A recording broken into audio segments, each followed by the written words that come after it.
বাংলাদেশে অশান্তির আবহ আর এরই মাঝে আজ ভারতের বিদেশ সচিব বিক্রম মিস্ত্রি দ্বিপাক্ষিক বৈঠক, সেই বৈঠকের দিকে নজর রয়েছে আমাদের, কারণ এই দ্বিপাক্ষিক বৈঠকে ঢাকায় ভারতের বিদেশ সচিব সরকার বদলের পর বাংলাদেশে প্রথম সফর ভারতের, এবং ঢাকা সফরেই ভারতের বিদেশ সচিব বিক্রম মিস্ত্রি বাংলাদেশে মোহাম্মদ ইউনূসের সঙ্গে কথা। বিক্রম মিস্ত্রির বাংলাদেশে অন্তর্বর্তী সরকারের প্রধান হলেন মোহাম্মদ ইউনূস।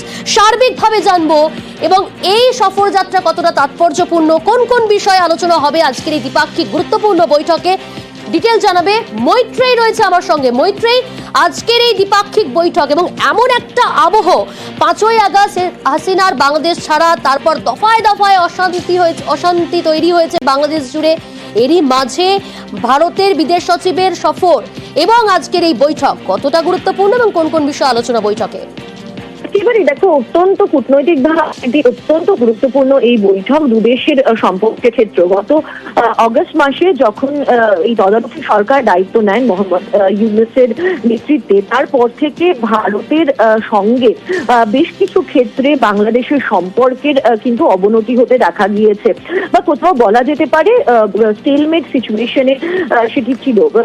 এবং ভারতের যা অবস্থান, বিশেষত হিন্দু এবং সংখ্যালঘুদের উপর আক্রমণের বিরুদ্ধে, সেই অবস্থানও কিন্তু একাধিকবার বাংলাদেশের তরফ থেকে খণ্ডন করা হয়েছে। তারপরে বাংলাদেশের তরফ থেকেও একাধিক পদক্ষেপ করা হয়েছে, যেগুলো ভারতকেও খুব একটা খুশি করতে পারেনি। এই পরিস্থিতিতে দাঁড়িয়ে এবং এই উত্তেজনার পরিস্থিতিতে দাঁড়িয়ে বিক্রম মিস্ত্রি তিনি ইতিমধ্যেই ঢাকা পৌঁছে গিয়েছেন এবং আজকে সেই বৈঠক হওয়ার সম্ভাবনা রয়েছে, অর্থাৎ সচিব পর্যায়ের দ্বিপাক্ষিক বৈঠক হবে। কি কি বিষয় নিয়ে আলোচনা হওয়ার সম্ভাবনা রয়েছে? এখনো পর্যন্ত যে বিষয়গুলো উঠে আসছে তার মধ্যে বাণিজ্য রয়েছে, সীমান্ত সুরক্ষার বিষয় রয়েছে, এবং অবশ্যই ভারতের তরফ থেকে তোলা হবে হিন্দু এবং অন্যান্য সংখ্যালঘুদের উপর যে হামলা হচ্ছে তার বিরুদ্ধে ভারতের কি অবস্থান, সেই বিষয়টিও তোলা হবে। তবে অন্যদিকে বাংলাদেশের তরফ থেকেও কিন্তু এই ইস্যুগুলোর সঙ্গে সঙ্গেই শেখ হাসিনার এক্সট্রাডিশন, অর্থাৎ তাকে ঢাকায় ফিরিয়ে আনা এবং তার ট্রায়াল শুরু করার যে প্রচেষ্টা রয়েছে, সে বিষয়ে আলোচনা শুরুর চেষ্টা করা হবে। ফলে সব মিলিয়ে অত্যন্ত হাই ভোল্টেজ এই বৈঠক হতে চলেছে, যার দিকে শুধু দুদেশই নয়, তার সঙ্গে সঙ্গে কিন্তু গোটা বিশ্ব নজর রয়েছে।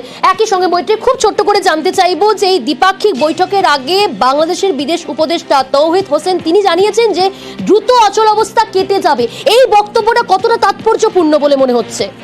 দেখো, তৌহিদ হাসানের এই বক্তব্য অচলাবস্থা কেটে দেওয়ার সঙ্গে সঙ্গেই কিন্তু তার সঙ্গে সঙ্গে তিনি আরেকটি যে অংশ অ্যাড করেছেন, যে দুদেশের মধ্যেই যথেষ্ট সম্মানজনক সম্পর্ক হওয়া উচিত। অর্থাৎ বাংলাদেশ এই বৈঠকে বসতে চলেছে, তারা কিন্তু নিজেদেরকে কোনোভাবেই নত করতে যে রাজি নয়। একদিকে তারা যেরকম রিজলভ করতে চাইছেন সমস্যা, একই সঙ্গে বাংলাদেশ ছোট দেশ হলেও তাদেরও যে নিজস্ব মতামত থাকে, সেই বিষয়টা কিন্তু পরিষ্কার করা হয়েছে আজকে তৌহিদ হাসানের বক্তব্যে।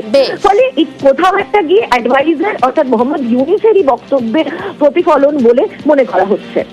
বেশ, অর্থাৎ বাংলাদেশ এবং ভারতের মধ্যে চলা যে সমস্ত সমস্যা তার কি নিরসন হতে পারে, সেদিকেই আমরা তাকিয়ে রয়েছি। কি হতে চলেছে আজকের এই গুরুত্বপূর্ণ দ্বিপাক্ষিক বৈঠকে, যেখানে ভারত এবং বাংলাদেশ দুই দেশের বিদেশ সচিব তারা উপস্থিত থাকবেন। কোন কোন বিষয় উঠে আসবে আলোচনায় আমরা আংশিকভাবে জানানোর চেষ্টা করলাম আপনাদের। এখন আমাদের নজর থাকবে এই বৈঠকের দিকে।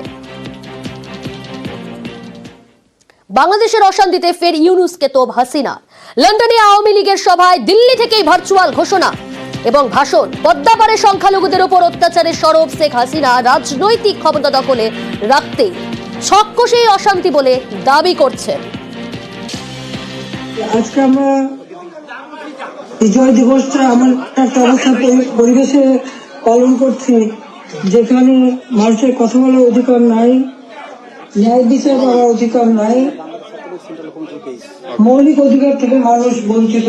এই সময় যারা আমাদের আওয়ামী লীগের হাজার হাজার নেতা কর্মীকে হত্যা করা হয়েছে, সংখ্যালঘুদের হত্যা করা হয়েছে, তাদের বাড়িঘর লুটপাট, মন্দির গির্জা প্যাগোডা ধ্বংস করা হয়েছে। আজকেও যখন বাংলাদেশ অত্যন্ত একটা কঠিন সময়ের মধ্যে দিয়ে যাচ্ছে, একটা ফ্যাসিস্ট সরকারের অধীনে বাংলাদেশের মানুষের মৌলিক অধিকার, বেঁচে থাকার অধিকার সবই হরণ করা হয়েছে।